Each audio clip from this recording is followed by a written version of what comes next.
Bueno,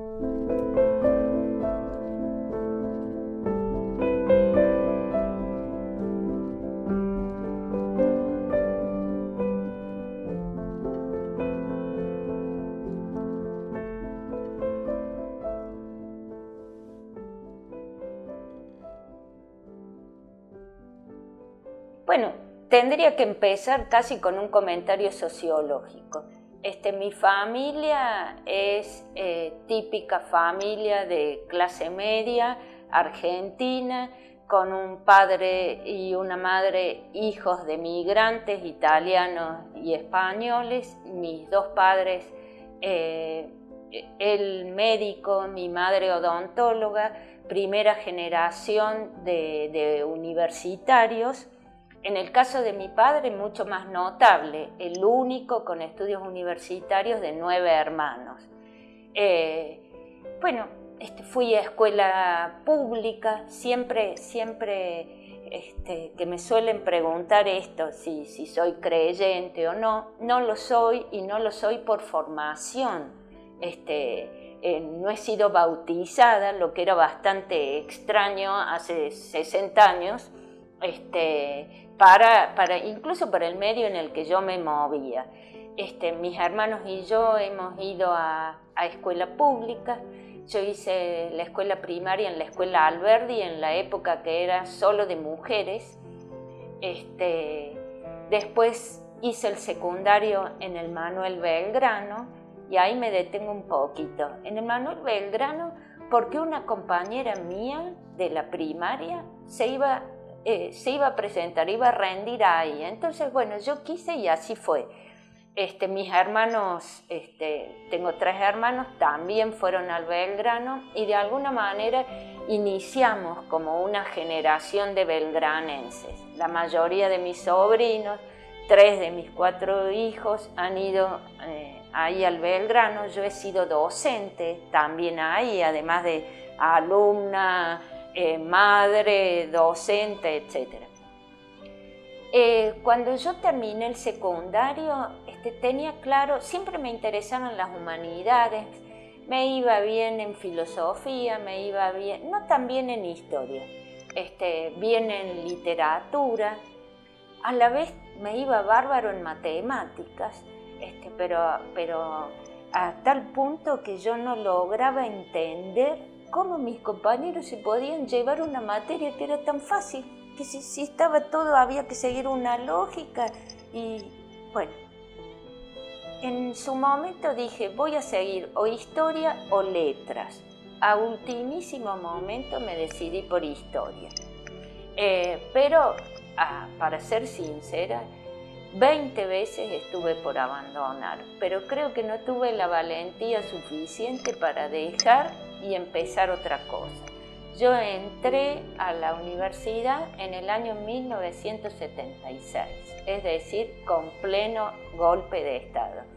Es más, recuerdo patente que ese 24 de marzo, el día del golpe, 2 o 3 días después se anunció que la Facultad de Filosofía y Humanidades cerraba. Incluso en ese momento que lo que es hoy la Facultad de Psicología era escuela de psicología, no se abrió por unos años, y yo comencé, mis compañeros y yo comenzamos las clases un 16 de agosto, es decir, toda esa primera parte del año la facultad estuvo cerrada.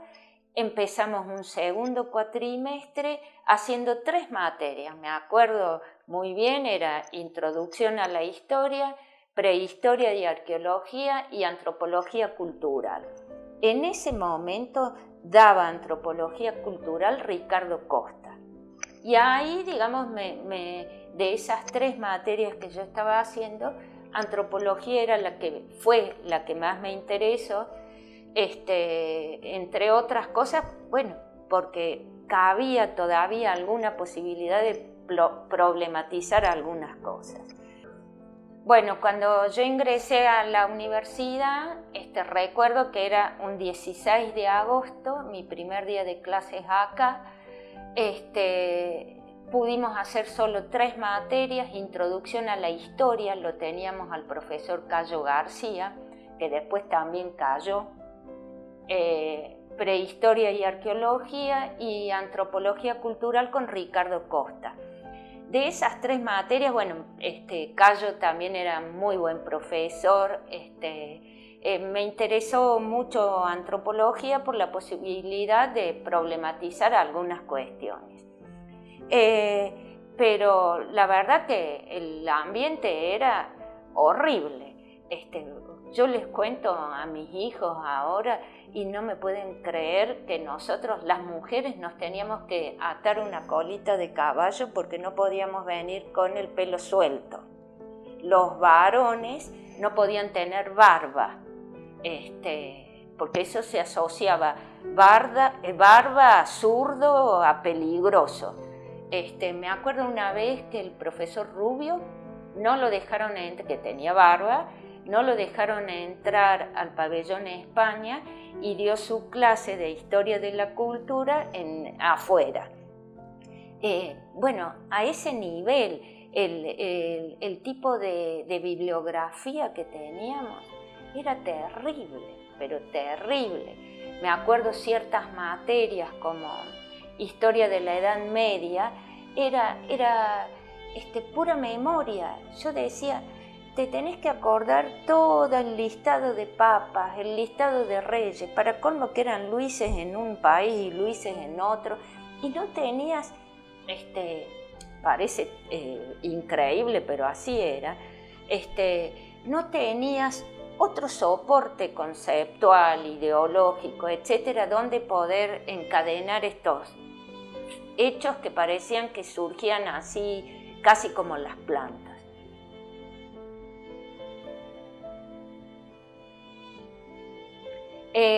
Cuando yo tuve que decidir por una tesis de grado, más que elegir el tema, elegí un profesor que la orientara, y en este caso era Ricardo Costa. Como él era el titular de antropología cultural, se llamaba en ese momento, me metí en la cátedra. En aquel momento no existían esas figuras de ayudante alumno, adscripto, nada. Yo iba, escuchaba las clases,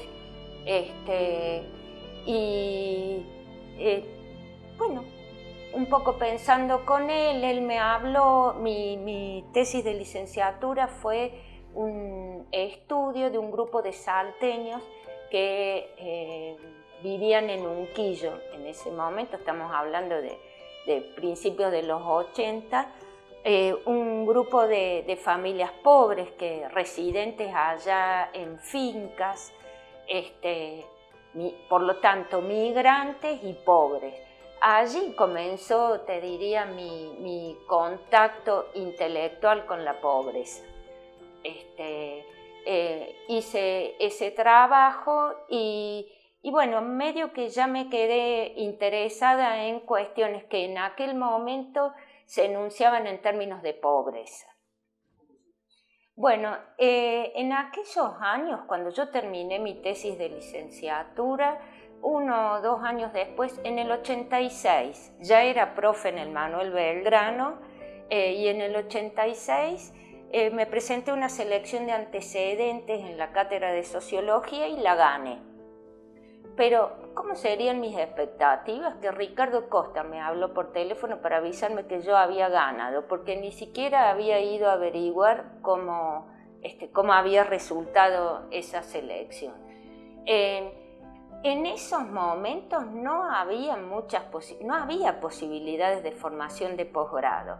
Las maestrías casi no existían. Existían los doctorados, por supuesto, acá en nuestra facultad, pero en mi caso, que me interesaba un tema de antropología cultural, social, sociología, no me encuadraba en ninguno de los doctorados, por lo tanto no podía hacerlo. Había existido como una especie de posibilidad de que se reabriera una maestría en sociología, pero bueno, finalmente no se abrió. Se abrió, sí me acuerdo que estaba la maestría del IFAP, que no en administración pública, que a mí particularmente no me interesaba. Sí me interesó la maestría en educación con orientación socioantropológica que se abrió en el CEA. Recuerdo que fui a hablar con Cacho Ortega en ese momento y Cacho me dijo, ¿qué vos vas a ser compañera de tus alumnos? Bueno, desistí. Poquito tiempo después de todo esto empecé a dar clases, la perspectiva de Bourdieu, en una maestría a distancia en Entre Ríos. Daba en 2 materias, en epistemología y en sociología de la ciencia, daba la perspectiva de Bourdieu. Bueno, tiempo después, con Elisa Cragnolino, con quien hemos seguido caminos semejantes, fuimos a averiguar a la UBA, a Filosofía y Letras de la UBA. Entonces ahí nos inscribimos en el doctorado en antropología. En ese momento era en área antropología, doctorado de la Universidad de Buenos Aires. Bueno, yo te diría que mi acercamiento a la antropología comienza en el año 84 con el primer Congreso de Antropología Social que se hizo en Posadas a fines de agosto, primeros días de septiembre del año 84. Es decir, todavía no había asumido Alfonsín. Digamos, técnicamente permanecíamos en dictadura y se hizo ese primer congreso que fue una movida hermosísima en Posadas. Yo ahí conocí a gente que hoy siguen siendo mis amigos, Denis Baranger, Lidia Schiavoni, Gabriel Schiavoni, Roberto Avínzano. En el caso de Roberto, Denis, Carlos, eran profesores reconocidos de esa universidad. Ahí, digamos, tomé contacto con esos trabajos, una manera de percibir la antropología que es aquella con la que yo me siento más cómoda. Leopoldo Bartolomé también es de esa época, quiero decir, lo conozco desde entonces. Entonces, cuando fui a Buenos Aires, que me inscribí en el doctorado, tenía que pasar la instancia de admisión. Directamente fui y lo busqué a Carlos Herrán, me presenté, le dije, yo te conozco del año 84. Y por supuesto Carlos, que era, bueno, con el tiempo también llegamos a ser muy amigos, era una persona excelente, digamos, como entrenador, como colaborador, como amigo. Carlos aceptó y en aquel momento yo ya tenía mis 4 hijos, era el año 95. Con Elisa hicimos el mismo trámite. Elisa también tenía 2 chicos chiquitos. Nosotros no podíamos viajar a la UBA a hacer los seminarios allá. Entonces, movimos cielo y tierra y lo trajimos a Carlos Herrán para que diera en el año 96 o 97, no me acuerdo, en el CEA, dio un seminario sobre teoría antropológica, que fue un éxito impresionante porque, bueno, había mucha avidez por ese tipo de conocimiento.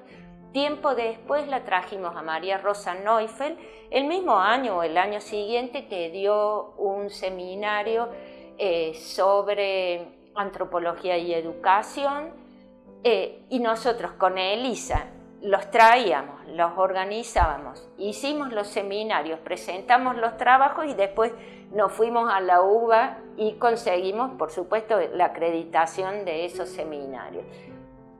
Y yo hice allá otros 2 seminarios con Carlos, otro de teoría y uno de antropología urbana, que fue magnífico. Por supuesto que eran tiempos difíciles, yo te repito, tenía hijos, y en ese sentido responsabilidades también materiales y en tiempo, etc.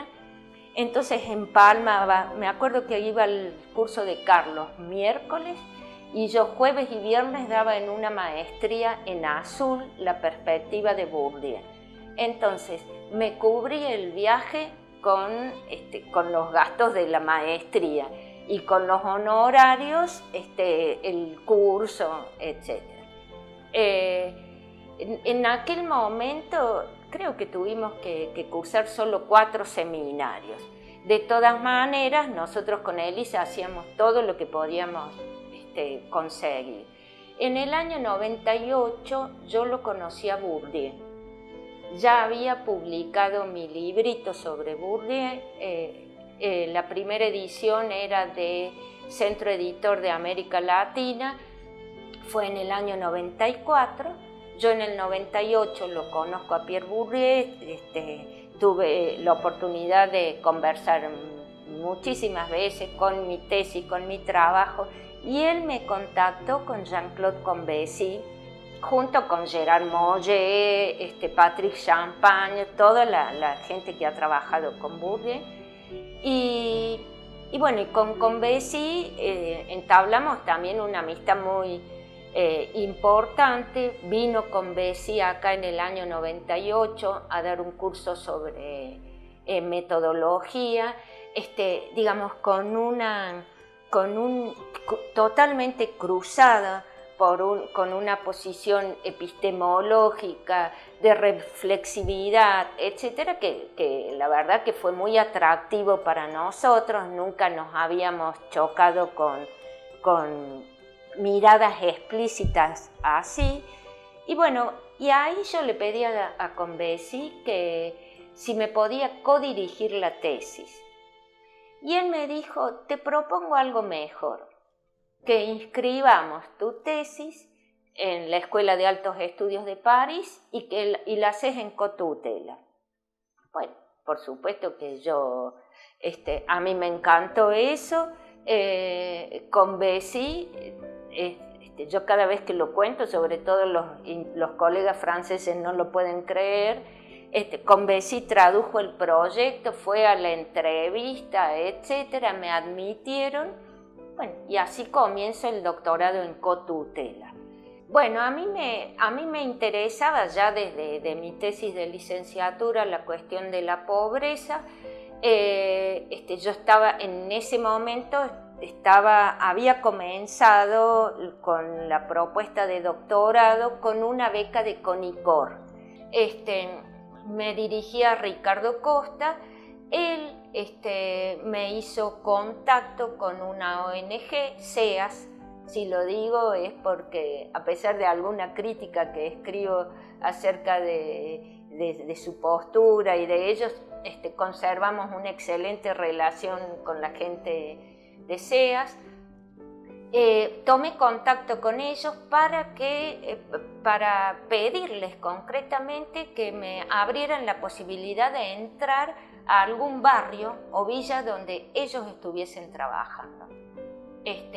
La gente fue muy abierta, etcétera, pero me pidieron que hiciera un par de cursos con ellos.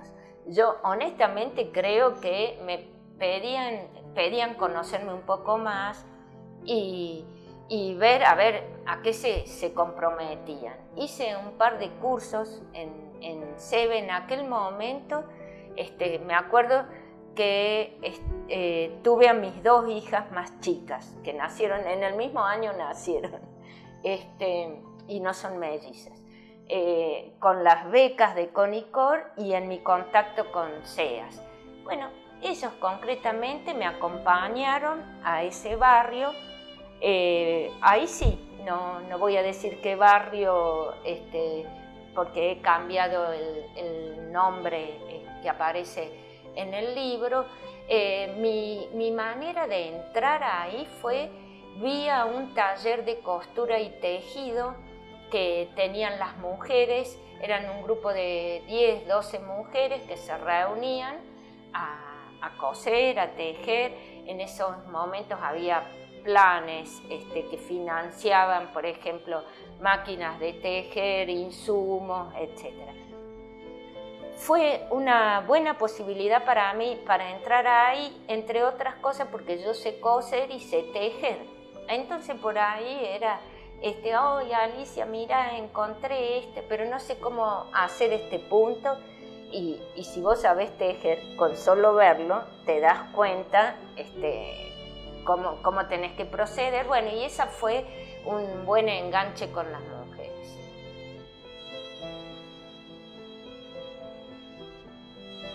Mi ingreso a la cátedra de Sociología es en el año 86.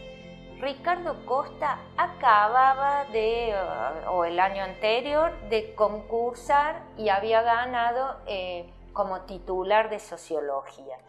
Paradójicamente, yo no había hecho la materia Sociología. ¿Por qué? Porque yo la tenía como optativa en la carrera de Historia y la verdad no me gustaba para nada el modo en que se daba la materia. Lo daba una profesora que dictaba en la clase un resumen de un manual y uno tenía que estudiar de memoria eso y con eso pasaba. Yo en aquel momento preferí hacer literatura argentina con Del Corro, una materia que me encantó acceder bueno, era también recuperar algo que yo había dejado atrás, que era mi interés por las letras y cierta literatura.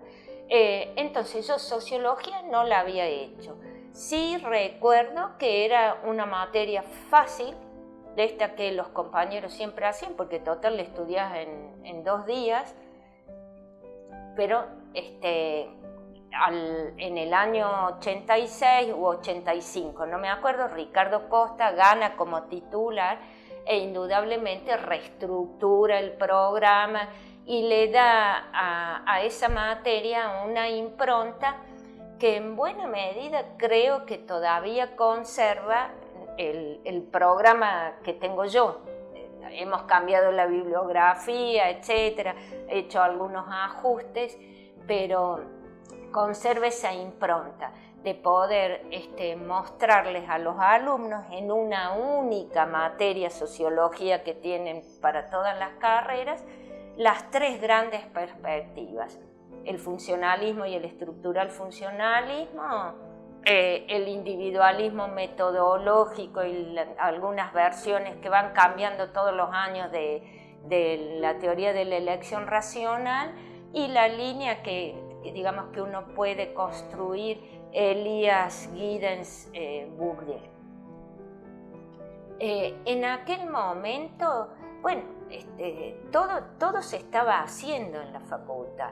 Recién retornábamos a la democracia, después de años terribles de dictadura. Digo terribles porque todavía recuerdo todo lo que hubo que remar para recomponer programas, lecturas, y por supuesto hubo muchas cosas que no se pudieron recomponer porque faltó la presencia de toda una generación que no volvió, o que los mataron, o que decidieron no volver del exilio, etc. Incluso mucha gente, sin hablar particularmente de nadie, pero de colegas de Buenos Aires, de acá, que vinieron muy mal, o sea, regresaron al país, pero ya sin muchas pilas para volver a construir las carreras que habían sido abandonadas. Paralelamente a eso, bueno, se fue armando el centro de investigaciones acá. Nosotros, yo hablo en plural con Elisa porque hemos hecho recorridos muy similares. En el año 91 yo quedo a cargo de la cátedra de Sociología porque Ricardo Costa se fue, no recuerdo si 2 o 3 años, a Costa Rica, y yo quedo a cargo de la cátedra. En ese momento yo era JTP por concurso y me promovieron por una ordenanza que había ahí, creo que era la 90-90, a adjunta interina a cargo de la cátedra. Entonces con Elisa empezamos a hacer pie en el CIFI, en el edificio viejo que quedaba a la vuelta del comedor universitario. ¿Qué quiere decir esto con hacer pie? Bueno, íbamos ahí, nos juntábamos ahí, las reuniones de cátedra las hacíamos ahí, continuábamos con nuestras investigaciones individuales. En ese momento no había equipos. Yo creo que empecé a participar en equipos en el año 95 y sí recuerdo que en el 98 yo ya era directora con un equipo de investigación. Pero bueno, fueron épocas de mucho bordar, de mucho tejer, de mucho armar. Y nosotros éramos muy jóvenes. Vos pensás que en el año 91, hace 27 años, yo tenía un poquito más de 30. Éramos pichonas para todo, no solo hoy un chico de 32, 33 años puede ser titular de la cátedra en una de esas cómodo, pero en aquel momento no. Nosotros no teníamos una formación, habíamos tenido una pésima formación de grado y no teníamos una formación, recién estábamos consolidando una formación de posgrado. Sí, bueno, había alguna gente, por supuesto, del área de ciencias sociales que tenía su renombre ya. Estoy pensando en Ana Correa. Ana Correa no solo es más grande que yo, ya era una mujer reconocida, había vuelto, había estado también exiliada, había vuelto. Bueno, y Ana venía con muchísimas ideas. Mira, si no me equivoco fue con Ana. Ana fue directora del primer proyecto de investigación colectivo del que yo he participado. Y Ana siempre ha sido, yo cada vez que puedo lo repito, porque Ana es y ha sido siempre una persona muy generosa, con sus conocimientos, con sus contactos, con su apoyo, etc. Entonces, para nosotros, los que éramos más jóvenes, era casi natural que si se te ocurría armar una discusión de tal tema, se lo proponíamos a Ana y Ana aceptaba. Era la otra gente que formaba parte de las ciencias sociales eran más de mi edad, digamos. Yo recuerdo como referente a Ana, bueno, y por supuesto María Burnichón, que era un referente para todos nosotros. Bueno, yo, equipo individual, equipo donde yo fui directora, si no me equivoco, recién en el año 97 o 98, no más que eso. Estaba trabajando con gente que había venido a buscarme para que le dirigiese una tesis de maestría o una tesis de grado, o estudiantes. Éramos un equipo muy chiquito.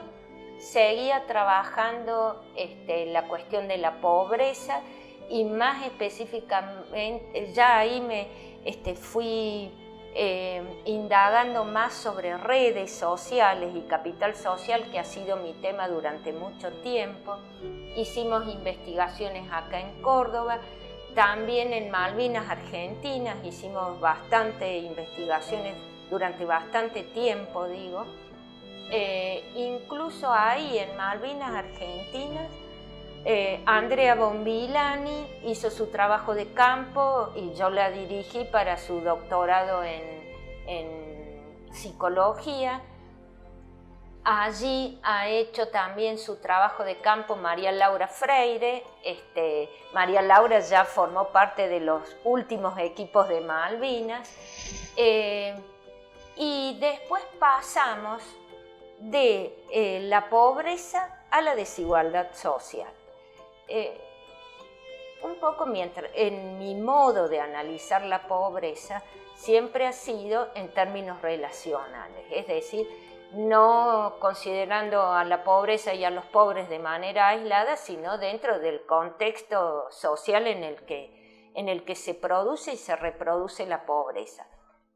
te diría que epistemológicamente siempre existió eso. Pero hoy, o desde hace ya como 7 u 8 años, trabajamos desigualdad social en Córdoba. Y eso significa que alguna de la gente que yo estoy dirigiendo se dedica más particularmente a los grupos poderosos.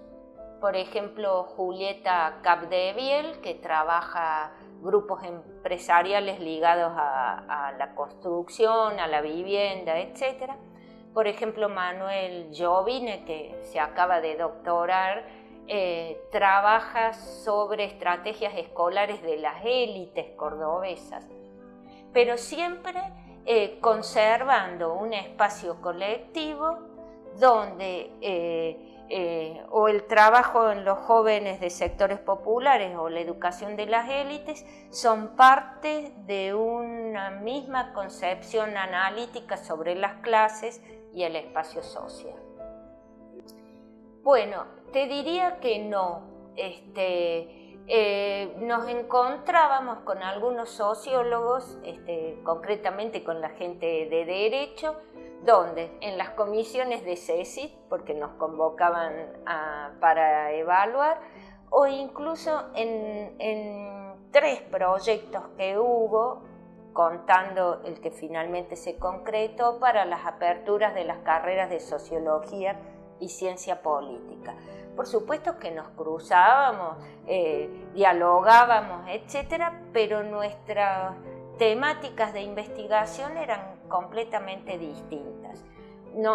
Yo particularmente estaba muy vinculada a la antropología, pero a la antropología social, y estaba muy vinculada desde entonces a un grupo que dirigía Amalia Eguía, una antropóloga de La Plata. Con Amalia nos conocemos de participar en las mesas de Urbana en los congresos de antropología, y con Amalia también también como Ana Correa, son personas muy inteligentes, muy potentes para investigar y muy generosas. Con Amalia hemos trabajado siempre en los mismos temas, y Amalia es de las personas que comparte bibliografía nueva, que te cita en sus trabajos, que te manda en un artículo que acaba de encontrar. Entonces con ella y su gente, sí, te diría que desde entonces hasta hoy seguimos manteniendo vínculos. Bueno, yo de la Universidad Católica, la verdad, no conozco.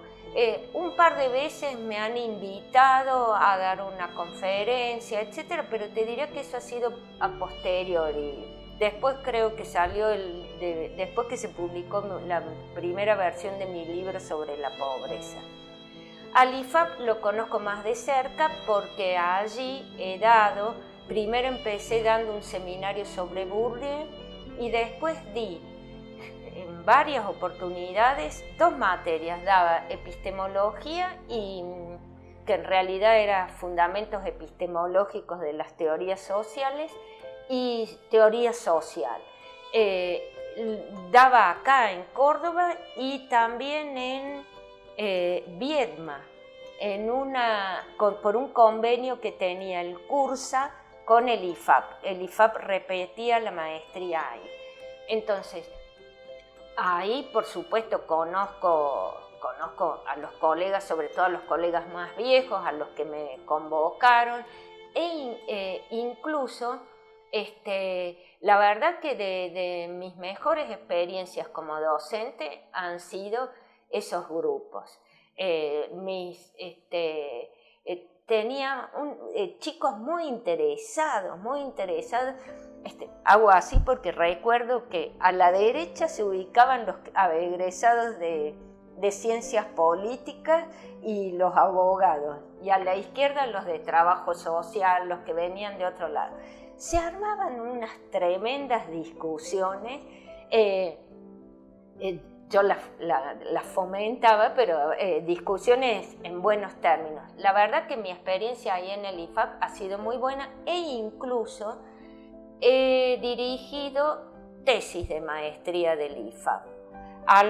Una de ellas, la de Paula Pavkovich, y de Paula la hizo con, no me sale el apellido, de Inés.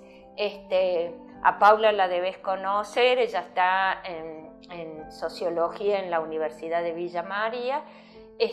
Yo les dirigí, por supuesto, sobre políticas públicas, etcétera, pero siempre con la mirada esa de la pobreza que yo venía consolidando. Sí, me acuerdo patente.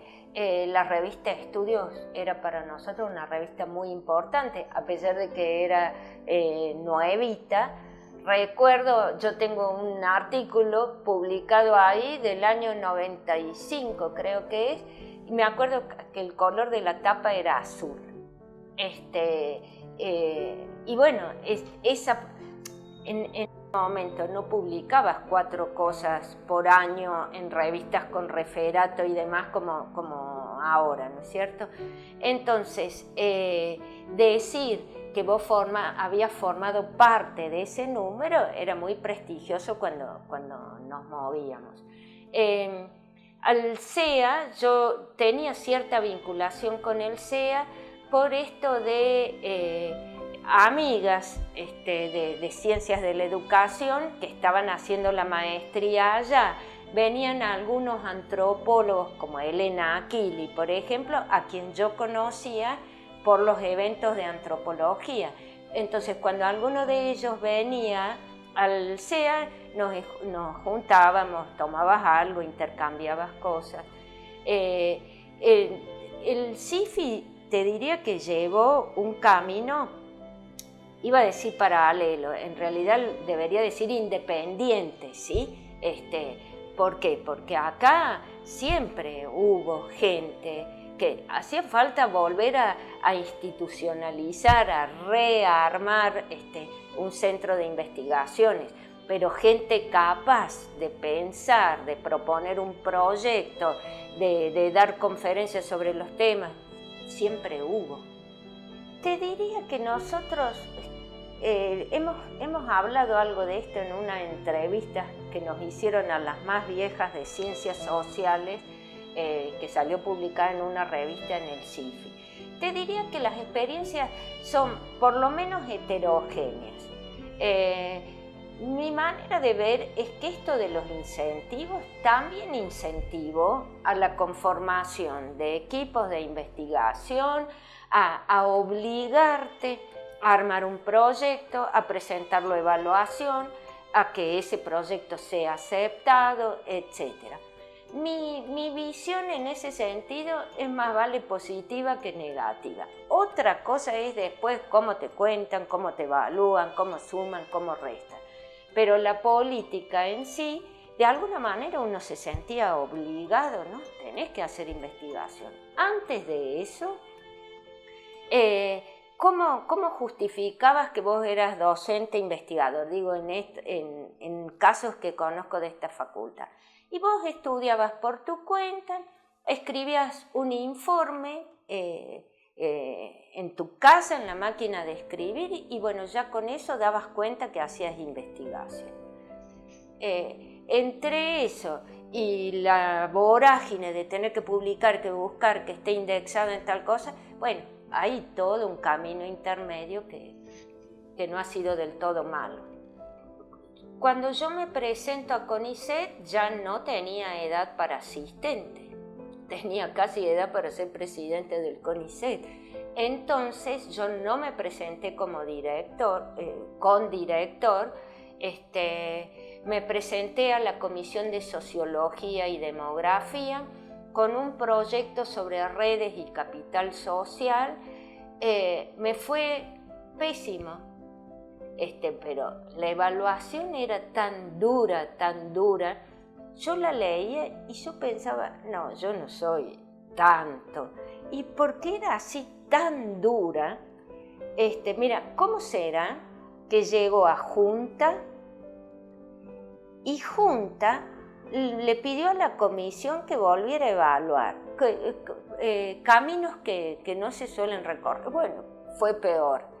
Y al año siguiente lo que hice fue presentar lo mismo, pero en la comisión de Historia, Antropología y Geografía, y ahí entré, pero fantástico, con una muy buena evaluación, y entré directamente como investigador independiente. Para mí fue muy importante el ingreso a CONICET.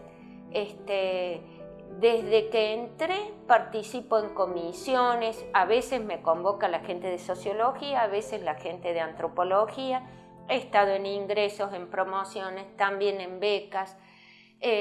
Mi permanencia ahí en esas comisiones me resultó un aprendizaje muy interesante, también para deconstruir prejuicios. Yo tengo que decir que en las comisiones en las que he participado, hemos trabajado muchísimo. Alguno puede disentir con los criterios que se manejaron, pero siempre de manera equitativa, etc. Cuando digo de construir prejuicios, tenía que pensar que a mí nadie me había querido matar, ¿sí? Como muchas veces se escucha por ahí. De hecho, hoy, yo he asumido con CONICET un compromiso fuerte, como estar acá de manera interina, pero voy a concursar el mes que viene, y mi manera de percibir esta actividad es totalmente complementaria. Me enoja sobremanera aquellas actitudes muy cerradas que no pueden ver que CONICET también es parte del Estado que financia las investigaciones y que podemos trabajar de manera que para mí es todo un desafío, pero a la vez una obligación, que trabajes de manera conjunta con la docencia, con la formación de recursos humanos, no esta división, no yo investigo, no yo doy clases, o ser docente es una tarea secundaria. No, para mí es parte de la misma cosa.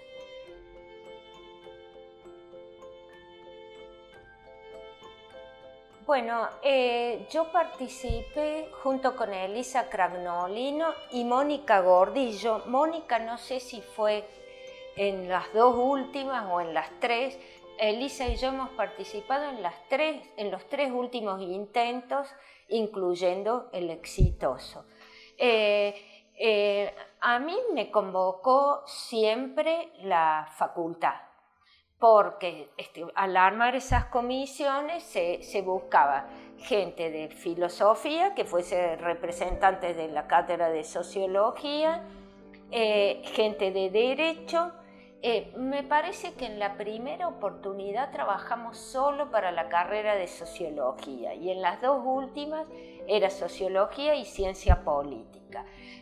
Parte del trabajo, aunar ciertos criterios, nos involucraba a todos, y otra parte más a la gente de sociología por un lado, de ciencia política por el otro.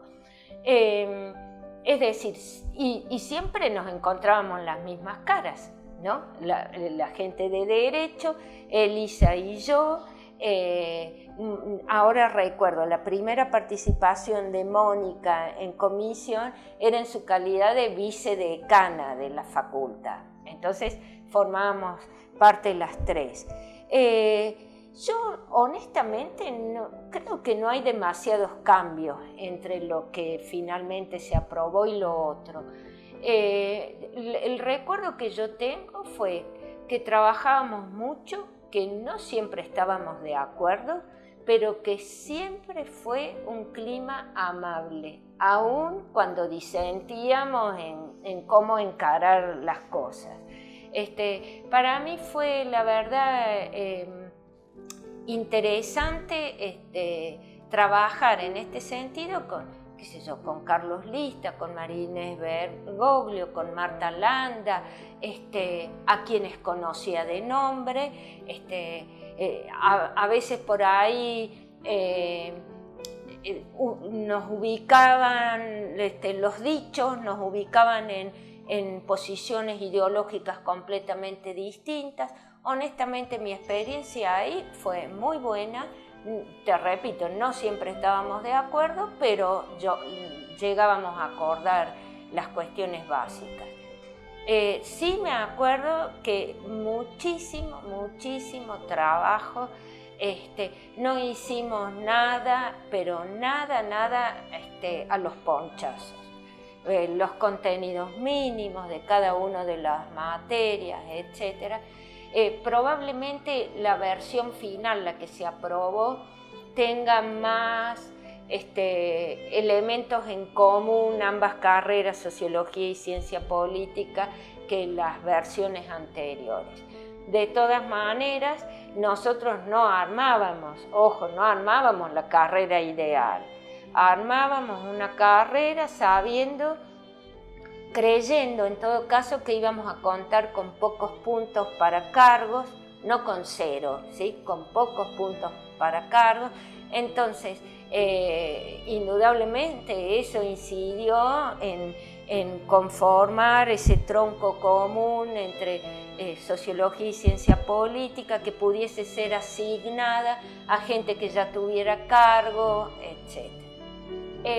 Cuando se armó la maestría en sociología, ya de entrada a mí me convocaron, no recuerdo si fue Marta, me parece que sí, que Marta Landa me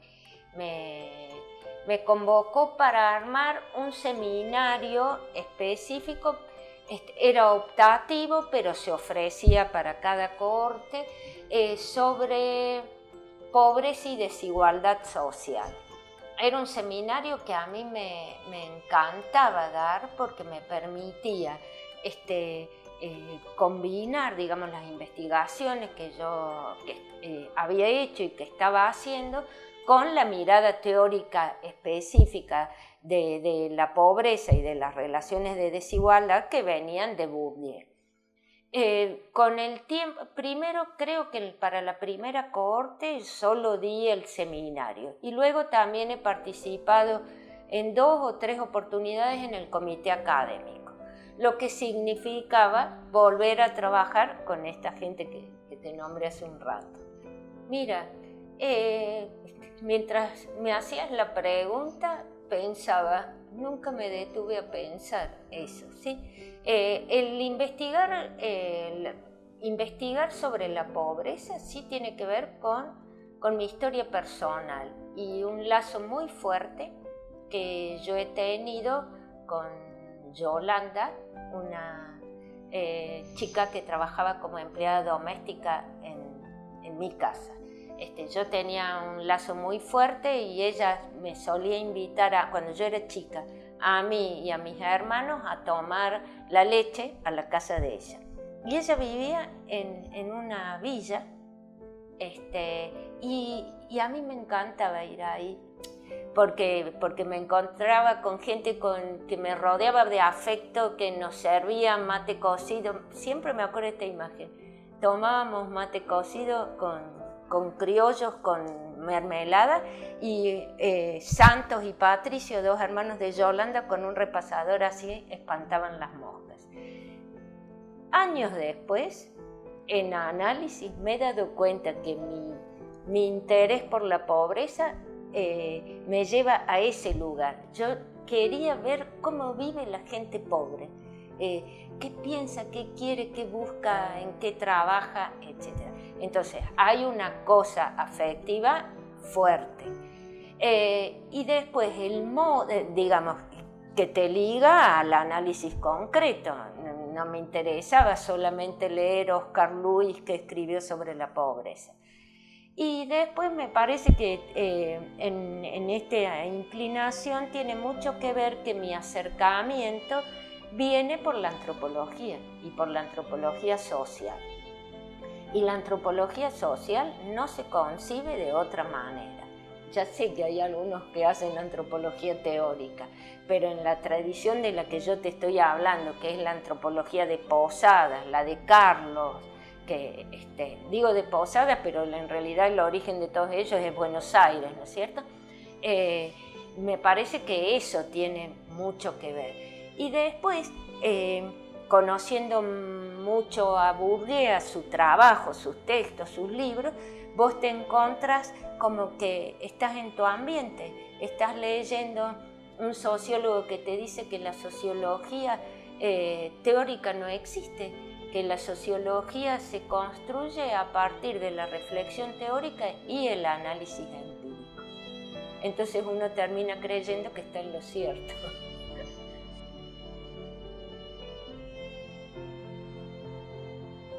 Bueno, yo, como vos comentabas recién, yo conocí a Bourdieu, a los textos de Bourdieu, a través de Ricardo Costa, que fue profesor mío de antropología en el año 76, y él acababa de venir, en el año 75, acababa de hacer su doctorado en Francia y traía textos de Bourdieu.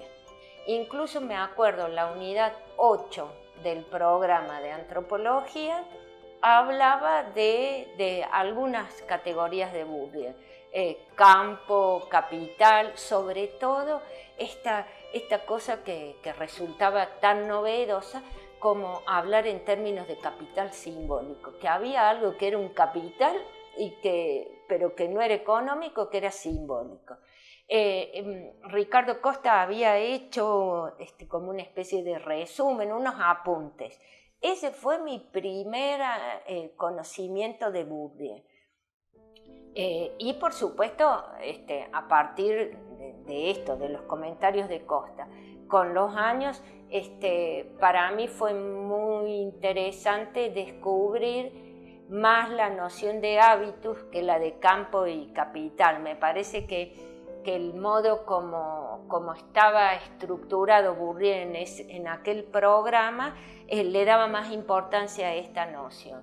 Si yo después empezaron a aparecer acá, bueno, el oficio de sociólogo, pero empezaron a aparecer acá las cosas dichas, sociología y cultura. Y me acuerdo, claro, libros que parecen como son entrevistas, pero claro, ponerte a leer eso de entrada es muy denso. Recuerdo que Ricardo Costa también me había prestado algunos trabajos en francés. Si yo tuviese que decir un libro, elegir un libro así que diga de Bourdieu, es El sentido práctico sin ninguna duda, y lo vuelvo a leer y me vuelven a aparecer más cosas. Respecto a cómo fue la cocina del librito, resulta que yo me acababa de ganar una beca de CONICOR y me lo había ganado con un proyecto, ahora lo puedo decir porque total han pasado 30 años, con un proyecto que era un poco incoherente, porque yo planteaba una serie de cosas y hay un conjunto de cosas que me sobraban pero que me parecían interesantes bajo el título de hábitos. Pero donde yo lo que estaba haciendo era algo que debería decirle a los estudiantes que tengan cuidado de hacer, que era juntar dos perspectivas analíticas completamente opuestas, y en este caso una mirada más ligada al individualismo metodológico con la noción de hábitos, que estallaba en algún lugar. Bueno, una vez que me dieron la beca, recuerdo patente que Ricardo Costa vio esto y me dice, bueno, si querés Bourdieu en serio. Entonces, bueno, me puse a estudiar y ahí fue cuando dije, no, yo lo que tengo que hacer es aclarar los conceptos. Entonces iba haciendo, pero así como un rompecabezas, todo lo que se me cruzaba sobre campo. A ver, pensá que no había computadoras en esa época, o no tenías Google seguro. Entonces, era leer, era escribir, el método de las guirnaldas, les decíamos con compañeras mías. Tenía un escrito base y después encontraba algo que era un detalle y yo le pegaba un papelito a los costados. Ese fue el origen Mi primer informe de CONICOR fue pasar todo eso me acuerdo que lo hice tipear, yo lo escribí a mano y alguien lo tipeó, una persona que yo le pague. Ese, te diría, era el protolibro de Bourdieu. Después le agregué un par de cosas y lo llevé, se lo mostré no me acuerdo ahora el nombre, el director de la colección de Centro Editor. Él me llamó por teléfono a los 3 días y me dijo que le interesaba, que si estaba de acuerdo, y bueno. Y después esa primera versión tiene agregados de dónde vienen, que yo daba clases, por ejemplo, y algún alumno te hacía una pregunta que te dejaba descolocada. Bueno, por ahí tenía que decir que no, que la verdad no lo había pensado, pero por supuesto registraba muy bien la pregunta y después me ponía a investigar, intentaba resolverlo, y todo eso lo he ido plasmando en las sucesivas ediciones. Bueno, recién hablé de mi amiga Ana Correa. Ana, hablé de su generosidad. Un buen día, Ana me dice: ay, vos sabés que cuando estuvo Alain Lipiet, que era conocido de Bourdieu y muy amigo de Ana, dice, cuando estuvo Alain le di un librito tuyo de Bourdieu para que se lo llevara. Yo no podía creer. Y un buen día me llama Ana por teléfono, al teléfono fijo, me acuerdo en la época que había teléfono fijo, y me dice: Ana, hay una carta acá, le había llegado a la casa de ella, del Collège de France. Entonces yo le dije: abrila. Ay, me dice Ana, está escrita en español. Era una carta que Bourdieu me escribía a mí. Yo dije: ¿quién lo firma? Y lo firmaba Bourdieu, donde me agradecía por este trabajo. Bueno, y ahí tuve el primer contacto con él. Recuerdo que un parrafito de la carta decía: acabo de hacer algo similar en un trabajo que apenas se publique se lo voy a enviar. El algo similar era Razones prácticas sobre la teoría de la acción. Desde ese momento, cada vez que Bourdieu publicaba algo, me enviaba un ejemplar dedicado y firmado. Y bueno, fue ahí cuando lo conocí. Finalmente viajé 3 años después, 3 años después, en enero del 98, y pude conocerlo personalmente. No, yo nunca vivía ahí, ¿sí? He ido varias veces por periodos entre 30 y 40 días. Yo tenía 4 hijos y muy chiquitos. La primera vez paré en una residencia, tampoco era la Casa Argentina, algo totalmente pago, 0 subsidio. Pero ya desde la segunda vez paraba en la casa de Jean-Claude Combesi, que era mi director. Con Jean-Claude nos hicimos muy amigos, otro tipo muy, muy generoso. Vos imaginate lo que era ir a trabajar en tu tesis parando en la casa del director. Yo me acuerdo patente, Jean-Claude cortaba cebolla y hablábamos de las redes, del barrio y de cómo estructurar tal capítulo. O sea, trabajábamos horas sentadas y después seguíamos enganchados mientras preparaban la comida. Entonces, todas las veces que fui después, yo paraba en lo de Jean-Claude, con lo que, me resultó mucho más fácil económicamente.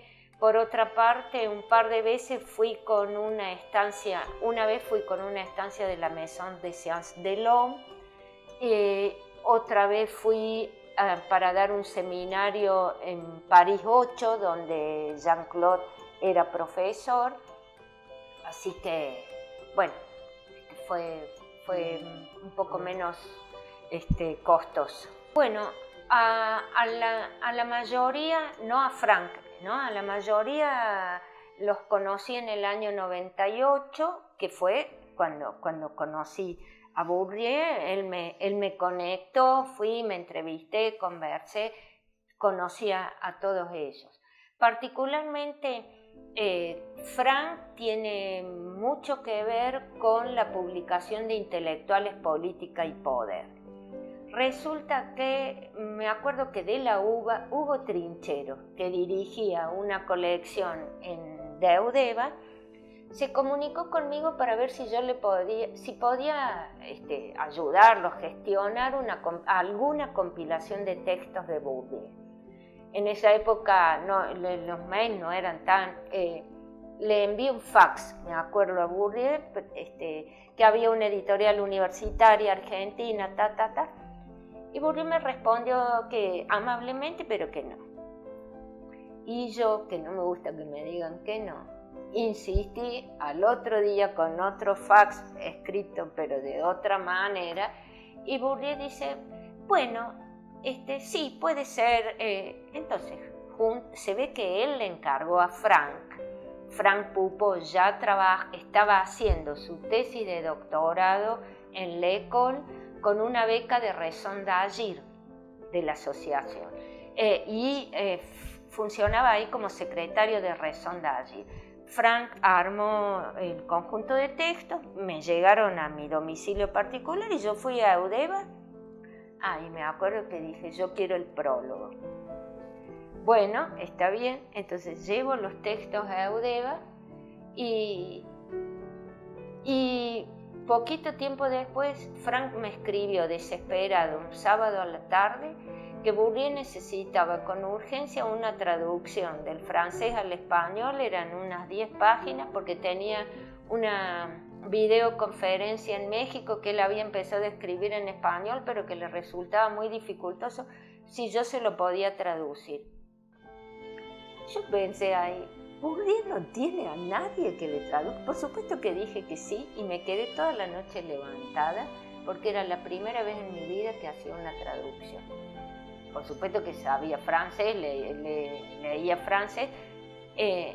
Me acuerdo un párrafo muy engorroso de la prima paralela Lévi-Strauss. Digo, no, esto está en el sentido práctico. Lo busqué, lo recordé como era la argumentación y me acuerdo que le pinté el párrafo a Bourdieu y se lo borré y le puse, se lo redacté de otra manera. Bueno, Bourdieu me agradeció mucho por mail la traducción y pocos días después yo estaba ahí en Francia y él siempre me invitaba a comer cuando iba.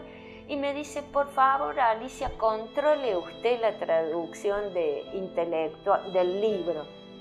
Bueno, y fui a Eudeva y me dice, están muy ocupados los traductores, o sea, ¿lo querés traducir? Sí, dije. O sea, mi primera traducción de la vida fue un texto para Bourdieu y la segunda, un libro de Bourdieu. Y yo me acuerdo, pero también, digamos, fue hace mucho tiempo, yo me animaba a hacer cosas que tal vez ahora no me animaría. Por ejemplo, Bourdieu mandó un prólogo para ese libro. Entonces yo le escribí y le dije que yo ya había escrito un prólogo. Entonces me dice, bueno, entonces úselo de posfacio. Bueno, quiero decir cosas que no me hubiese animado a hacer.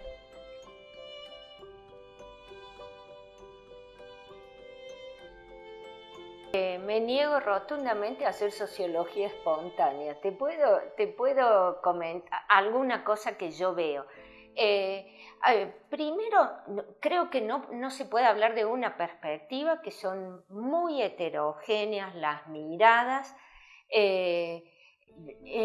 muy ligadas también, por ejemplo, en el caso de la gente de Derecho que está en la facultad, obviamente ligadas a sus intereses, a sus preocupaciones, a lo que tiene que ver con el derecho.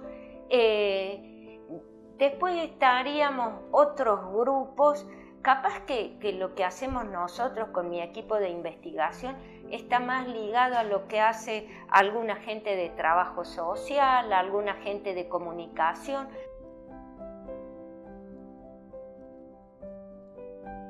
Estudios, yo creo que no hay muchos secretos, que hay que leer, que hay que escuchar también, tanto como leer, y también que hay que estudiar, que hay que leer a los autores en lo posible en la propia lengua que escriben, o como sea con buenas traducciones, pero leer a los autores, no conformarme con apuntes, con libros. Y otra cosa que yo sugiero por mi enfoque de la sociología es meterte en un proyecto de investigación de chico nomás. Quiero decir, apenas iniciar los estudios, es mucho más interesante canalizar lecturas, preocupaciones, etcétera, en una temática, por la razón que sea que te interese, o porque te interesa a ese profesor y querés formarte con él. Me parece que esas son las dos vías que hay que alimentar desde que vos ingresás a la universidad. El conocimiento que te sirve luego para la docencia, para la investigación. Incluso en aquellas carreras que tienen, esto va para sociología, pero incluso aquellas carreras que tienen un perfil más técnico. Vos para actuar sobre la realidad tienes que conocer la realidad, no te queda otra. Y mientras más de primera mano puedas conocerla, seguramente mejor.